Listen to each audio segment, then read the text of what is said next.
भारत के अंदर जो लोग कृषि कानूनों के खिलाफ थे वो कृषि कानून वापस होने के बाद में इसको राजनीतिक स्टेप क्यों बता रहे हैं, उनको तो खुश होना चाहिए। प्रधानमंत्री ने कहा है कि तीनों कृषि कानून वापस ले लिए जाएंगे जिनको हम समझा नहीं पाए कुछ लोगों को। इन कानूनों के वापस होने की वजह से 80% किसानों को नुकसान होगा, जिसका फायदा भाजपा को यूपी और पंजाब में मिलेगा और कांग्रेस को अन्य पार्टियों को बहुत नुकसान हो सकता है। एनडीटीवी की इस खबर के ऊपर नजर डालते हैं तो ऐसा लगता है मोदी ने फार्मर्स का नुकसान कर दिया है और पॉलिटिक्स में बढ़त बनाने के लिए कानून वापस ले लिए हैं। इस प्रकार की खबर एनडीटीवी के ऊपर देखना बहुत ही बड़ा शौक है और यह शौक धीरे धीरे बढ़ता जाएगा। आपको यह पता है कि फार्मर्स चले गए थे सुप्रीम कोर्ट ने और सुप्रीम कोर्ट ने एक पैनल बना दिया था। इस पैनल के अंदर एक मेंबर है जो ये कहते हैं कि कृषि कानूनों को वापस लेना केवल और केवल राजनीतिक परिभाषाओं को सिद्ध करता है और इनको वापस लेने की वजह से पंजाब उत्तर प्रदेश के अंदर चुनाव जीते जाएंगे। कैसे जीते जाएंगे इस बात को समझिए, मगर सबसे पहले यह समझिए कि 3 कानून जो वापस ले लिए गए हैं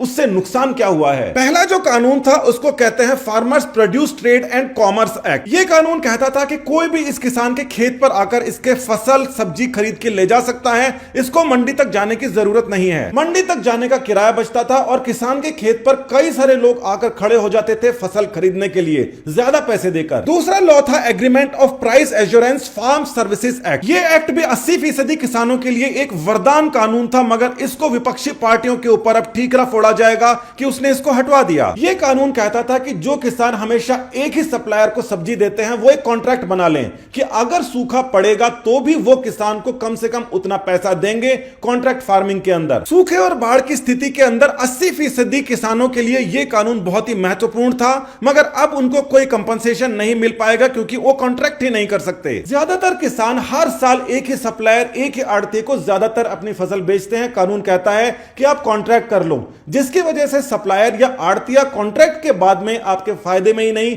आपके नुकसान के अंदर भी शामिल होगा, अब नहीं होगा। तीसरा जो कानून था वो है एसेंशियल कमोडिटीज एक्ट, जिसकी वजह से सबसे बड़ा बखेड़ा था और ये जो अमेंडमेंट था वो 80% छोटे किसानों को फायदा होने वाला था क्योंकि छोटे किसान दूसरे स्टेट्स के अंदर जाके फसल नहीं बेच सकते।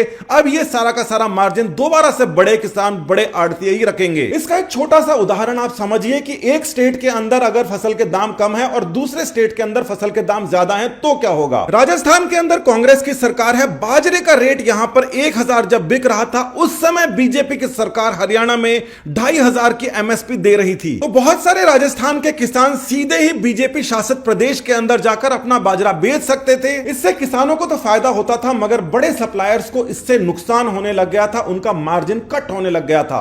अब ये वापस हटा लिए गए हैं तो किसानों को नुकसान वापस शुरू हो जाएगा। यूपी और पंजाब के एक किस्से से हम समझते हैं कि किस प्रकार से किसानों को नुकसान होगा और इसका ठीकरा विपक्षी पार्टियों के सर पर फोड़ा जाएगा। इन कानूनों को जो हटा लिया गया है वो खरीफ सीजन की हार्वेस्टिंग के टाइम पे नहीं, रबी सीजन की जब हार्वेस्टिंग होगी उस समय यूपी और पंजाब के अंदर इलेक्शन होंगे और इसका असर देखा जाएगा। स्टेप बाय स्टेप समझिए कि डेट्स महत्वपूर्ण है और ये जो टाइम है इलेक्शन का, इसी समय असली खेल हो जाएगा और इसका नुकसान विपक्षी पार्टियों के ऊपर पड़ने वाला है। कृषि कानूनों के आने से पहले गेहूं की स्मगलिंग हुआ करती थी, यूपी से गेहूं जाता था और पंजाब के अंदर बिक जाया करता था।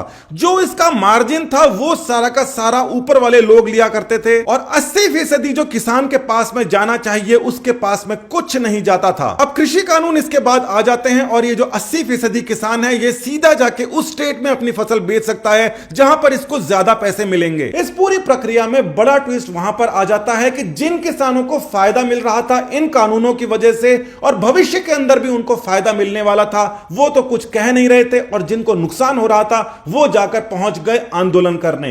ज्यादातर ये बड़े किसान ही थे। जिन लोगों को मोटा मुनाफा होता था ऑडी कार के अंदर, मर्सिडीज कार के अंदर, बड़ी बड़ी गाड़ियों के अंदर, अलग अलग जगह जाकर उन्होंने आंदोलन करना शुरू कर दिया। और जो छोटे किसान थे, मजदूर थे, जिनके पास रुपए पैसे की थोड़ी तंगी रहती है, बड़े किसानों के साथ में उनको आने में कोई समस्या नहीं हुई क्योंकि हमेशा ऐसा ही होता है, जब बड़ा आदमी आंदोलन करेगा तो छोटे गरीब लोग उसके साथ जुड़ ही जाएंगे। पिछले मार्च अप्रैल के अंदर जो फसलों की कटाई हुई थी वो दूसरी जगह जाकर जब अपनी फसल बेचना चाहते थे तो उनको बेचने नहीं दिया गया, मगर इस वाले सीजन के अंदर जो अभी अभी सीजन गया है इसके अंदर इधर उधर जाकर बहुत सारी फसलें बेची गई और किसानों को इससे फायदा भी हुआ। कानून आ चुके थे मगर मार्च के अंदर किसी को भी फसल बाहर नहीं बेचने दी गई, मगर अक्टूबर के अंदर जो फसल आती है इस समय तक बहुत सारी फसल इधर से उधर भी बिकी और किसानों को बेहतरीन फायदा मिला। अब किसान को फायदा मिलना शुरू हो गया था और बड़े पैमाने के ऊपर फायदा मिल रहा था। 80% छोटे किसानों को सीधे तौर पर फायदा मिल रहा था। इस बड़े फायदे के मिलने के बाद में अब आने वाली जो फसल है, इस समय जो बो दी गई है,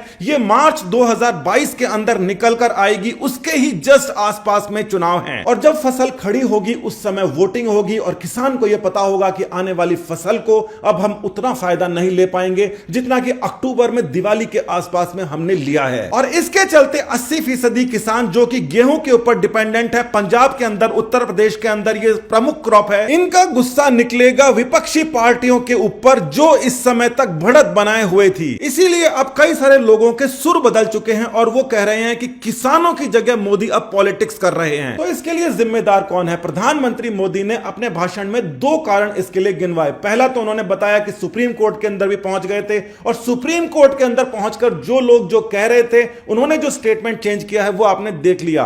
दूसरा कारण उन्होंने बताया कि वो किसानों को ठीक प्रकार से समझा नहीं पाए। कृषि बिल के आने से 5% जो बड़े किसान थे उनको ही नुकसान हो रहा था, मगर इसका जो सीधे तौर पर फायदा मिल रहा था 80% छोटे किसानों को फायदा मिल रहा था और साथ ही के अंदर 15% मझले किसानों को भी इसका फायदा मिल रहा था। ये जो 5% बड़े किसान हैं, इनके पास में सबसे बड़ा मार्जिन था। इंटरस्टेट ये ट्रेड किया करते थे, इनकी जमीन के ऊपर ये खुद खेती नहीं करते थे, मजदूरों से कराते थे या फिर आगे ठेका देकर छोटे किसानों से कराते थे, बड़ा मार्जिन खुद रखते थे।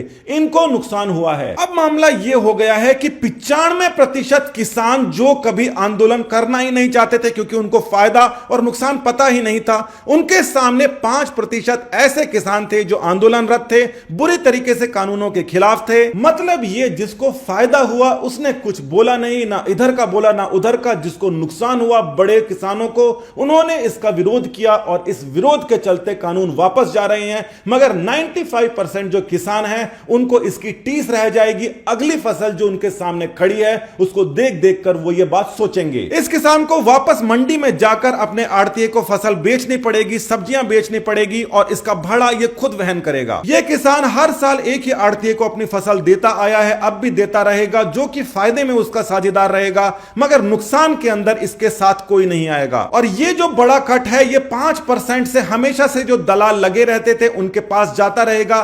किसानों को इसका कुछ नहीं मिलेगा, जबकि पूरी मेहनत किसान की है। बिल्कुल पॉलिटिकल डिसीजन है। छोटे किसानों को नुकसान होगा, दलालों को इसका फायदा होगा, बड़े किसानों को फायदा होगा, मगर एक मेजॉरिटी जो किसान थे जिनके पास में आस थी कि अब उनका सुनहरा भविष्य होगा, उसके सामने ये आंदोलनकारी आ गए। किसान मूर्ख नहीं है, उसको पता है उसका फायदा क्या है, बस उससे गलती यह हो गई कि वो चुप रह गया। जो चीज उसके फायदे की थी उसके समर्थन में आने से। कृषि कानूनों को आने के बाद में कई जगह चुनाव हुए जहां पर ज्यादातर बड़े किसान नेता तो चुनाव हार गए और उनको इंटरनली पता था ये उनको नुकसान दे रहा है और इसकी डिस्कशंस बंद हो चुकी थी। मगर इस समय इनका वापस ले लेना इन डिस्कशंस को बढ़ावा देगा और आने वाले समय के अंदर यह मेन मुद्दा रहेगा जो कि भाजपा इसको आराम से ले जाएगी। ऐसा होना नहीं चाहिए था मगर ऐसा हुआ है।